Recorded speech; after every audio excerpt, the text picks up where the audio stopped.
am pretty sure most of us have heard about the Cheryl's birthday math problem. I encountered a similar one online, but is much harder. People who commented on the problem said it can only be solved by brute force. I could not let the problem go and simplified it so much. After that, it can be solved in less than 30 seconds. Simplifying word problems. It doesn't seem to be too important, but by solving this problem, we know that breaking a word problem down into something easier will help a lot. This will also teach some ways to make a problem simpler. Before we go on to the problem, let me first introduce myself. My name is Nikita Redkar, a 9th grader at Doherty Valley High School. My favorite subject is math, so I've chosen this as my topic. The problem goes, two numbers, A and B, are between 2 and 99, inclusive. Peter is given the product of the numbers, AB, and knows he is given the product. Sarah is given the sum, A plus B, and knows she is given the sum. Peter knows that Sarah was given the sum, and Sarah knows that Peter was given the product. They also know that the numbers are between 2 and 99, inclusive. Peter says, "I don't know the numbers." Sarah then says, "I knew you didn't know the numbers." Peter then says, "I know the numbers now." Sarah then says, "Aha, I know the numbers now." We need to figure out what the two numbers are. Also, both these people are math majors and can do all the required calculations for this problem quickly. At first, it may seem simple, but when you think about it, by guess and check, you would have to try all numbers from 2 to 99 against all other numbers from 2 to 99. If you would like, you could pause the video for a bit to try to solve it yourself. If you are finished or would like to work out the problem with me, you could continue. First, let's simplify the problem. When Peter first says, "I don't know the numbers," we see that the product he is given must have at least 3 prime factors, meaning that both the numbers cannot be prime. For example, if he is given the number 14, he would know that the answer is 2 and 7, because this is the only possibility. If he is given the number 42, which factors into 2 times 3 times 7, he would not know the answer. It could be 2 and 21, 3 and 14, or 6 and 7. When Sarah says, "I knew you didn't know the numbers," she calculated all the pairs that would equal the sum she was given. For her to be absolutely sure that Peter does not know the numbers, all the possible pairs must consist of 1 prime and 1 composite number, or 2 composite numbers. If both numbers in a possible pair are prime, then she cannot be completely sure that Peter does not know the numbers. For example, if she is given the sum 6, the 2 possible pairs would be 2 and 4, and 3 and 3. If A and B are 3 and 3, then Peter would have figured that out before she even spoke, because the product is 9, which he would have been given, and would only result in 1 possible pair, 3 and 3. Even if the answers were 2 and 4, she would not have been absolutely sure that Peter did not know the answer. After Sarah says this, Peter knows what the numbers are. Peter found all the possible pairs of numbers with his given product, and found the sum of each. He wants to find Sarah's sum, so he does this to find the possible sums in the problem.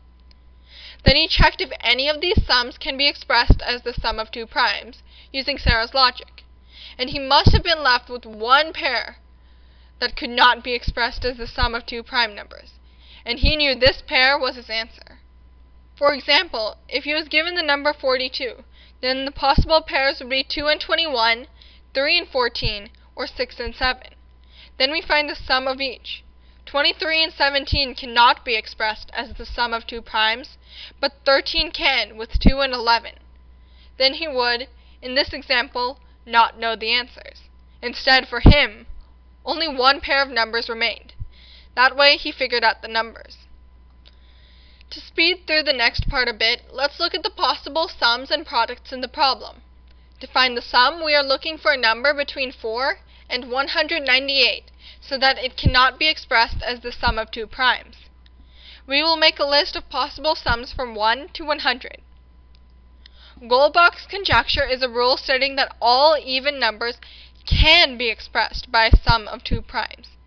That tells us that the sum must be odd, and A and B must be one odd number and one even, and the product is even because A and B are odd and even. This is what we get when we take out all the even sums. Therefore, for odd sums, it is taken out if it can be expressed by 2 and any odd prime number, because 2 is the only even prime number, and the number must be one odd and one even. Therefore, we look at each prime number in the remaining list, add 2 to that, and cancel the resulting number.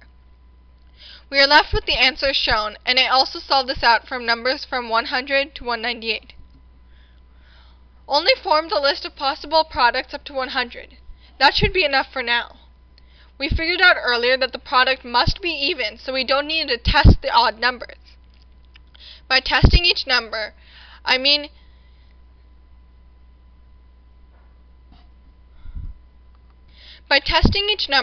that we should form a list of possible pairs of numbers that multiply to get the product we are testing. The numbers should be one odd and one even in each pair. Find the sum of each pair. If exactly one sum is part of the list of sums that we figured out, then we know that this product is a possible product of the answer. If more than one sum is in the list, then Sarah won't know the answers at the end of the question. This is the list I created for the numbers from 1 to 100. What Sarah did next is the most complicated. I will show an example using the sum 11. She made a list of the possible pairs of numbers. She made a list of all possible pairs that add up to get the given sum. She found the product of each pair. Then she tested each number just like we did to find if it is a possible product. We can check on our list for the following products: 18, 24, 28, and 30. We have reached 2 different answers, meaning that Sarah would not have known what the numbers were in the end. For her, she must have been left with exactly one pair of numbers. Those 2 numbers are A and B. So now let's look at the 2 lists. Now comes the brute force part, but we've already simplified it so much already. First, let's look if 2 numbers add to get the first sum, 11, and multiply to get one of the shown products. From the earlier example, we know that 2 and 9 multiply to get 18, but 4 and 7 also multiply to get 28. That means Sarah would be left with 2 answers at the end, so this is not possible. The next sum is 17. These are the pairs that add to get to 17 and their products. The numbers 4 and 13 multiply to get 52, and no other 2 numbers sum to get 17 and multiply to get one of the shown products. 4 and 13 are A and B. Now let's check our answer. When Peter first says, "I don't know the numbers," he can either have 2 and 26 or 4 and 13. Sarah says she knew he did not know the numbers, so it cannot be expressed as the sum of 2 primes. Peter realizes what Sarah did. He finds the sum of the 2 pairs he has, which are 28 and 17. 28 can be expressed as the sum of 2 primes. 17 and 11, or 5 and 23, but 17 cannot. So he knows then that 4 and 13 are the answer, so he states that. Sarah then says she knows the answer. To see how, we could refer to her previous work. Only 52 fits the list of possible products, so she knows that 4 and 13 are the answers. You can see the importance of simplifying a problem before solving it. Now you also know how to take a complicated phrase and how to understand the underlying meaning of it. Thank you.